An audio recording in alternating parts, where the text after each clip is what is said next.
Hello दोस्तों। तो अब हम जानते हैं हमारे इस कोर्स के लेक्चर नंबर 11 में, जिसमें हम जानेंगे एक्टिव वर्सेस पैसिव इन्वेस्टिंग के बारे में कि एक्टिव इन्वेस्टिंग क्या होती है और पैसिव इन्वेस्टिंग क्या होती है।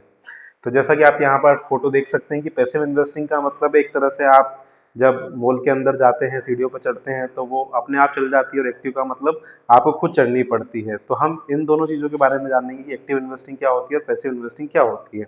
तो सबसे पहले हम बात करते हैं एक्टिव इन्वेस्टिंग की। एक्टिव इन्वेस्टिंग एक तरह से एक स्ट्रेटेजी होती है where investor actively buy and sell stocks in an attempt to beat the market।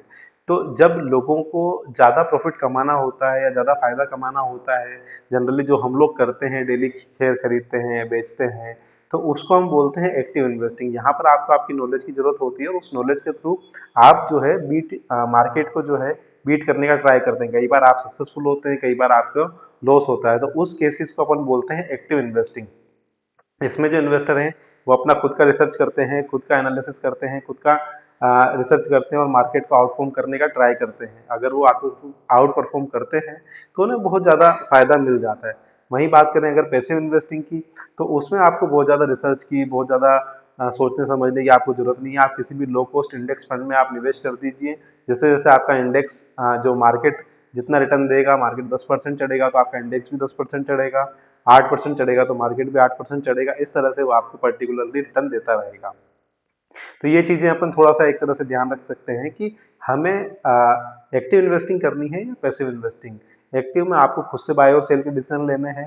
Passive में आप किसी भी इंडेक्स फंड के अंदर आप अपना पैसा डाल दीजिए और वो धीरे धीरे ग्रो होता रहेगा। अब क्या प्रोज हैं क्या कॉन्स हैं। अब मैं एक्टिव इन्वेस्टिंग की बात करूं तो एक्टिव इन्वेस्टिंग जो है हाई रिटर्न आ सकते हैं और रिस्क भी।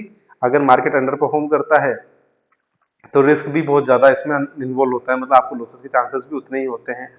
Active investors are typically have higher cost due to higher trading fees and research expenses. लोग अपना टाइम भी देते हैं, बहुत सारा टाइम इन्वेस्ट करते हैं, बहुत सारी फीस देते हैं अलग अलग लोगों को। तो उस केस में जो है एक्टिव इन्वेस्टिंग में आपका बहुत सारा टाइम और पैसा लगता है, और उस केस में क्या होता है कि आपको कई बार जो है लॉस देखना पड़ता है। अब वहीं बात करूंगा पैसिव इन्वेस्टिंग की, तो वहां पर अपने को नुकसान ये है कि आपको कभी भी हाई रिटर्न नहीं मिलेगा। मार्केट इतना ही आपको रिटर्न मिलेगा, जितना आपका इंडेक्स चल रहा है उतना ही आपको रिटर्न मिलेगा। ये कभी भी आपको आउट परफॉर्म करके नहीं देगा, है ना। लेकिन यहाँ पर आपको ना तो आपकी बहुत ज्यादा ब्रुकशिट लगेगी, आपको एक बार निवेश करना है और बस इंतजार करना है, तो आपको रिटर्न भी यहाँ पर लो मिलेगा। यहाँ पर मतलब लो रिस्क है और रिटर्न भी लो है, ठीक है। तो दोनों के लिए सेम अपॉर्चुनिटीज है, एक्टिव और पैसिव इन्वेस्टर्स के लिए। अगर मैं बात करता हूँ active investing is a strategy where investors actively buy and sell stocks in an attempt to beat the market, while passive investing is a strategy where investors aim to match the return of the market rather than beat it। मतलब generally जो market return दे रहा है उतना ही return जो try करता है अगर हम पैसिवली इन्वेस्ट करते हैं। Each approach has its own pros and cons and it's important to understand the different strategies in achieving financial goals.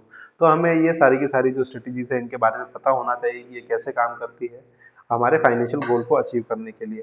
I hope आपको ये चीज़ समझ में आई होगी। और जैसा मैं हर वीडियो के एंड में बोलता हूँ कि शेयर मार्केट में काम करना किसी भी रिस्क से भरा होता है, तो किसी फाइनेंशियल एडवाइजर को आप जरूर एडवाइस लें जो भी पहले से कर रहे हैं। तो आई होप आपको ये चीज़ अच्छे से समझ में आई होगी। Thank you so much.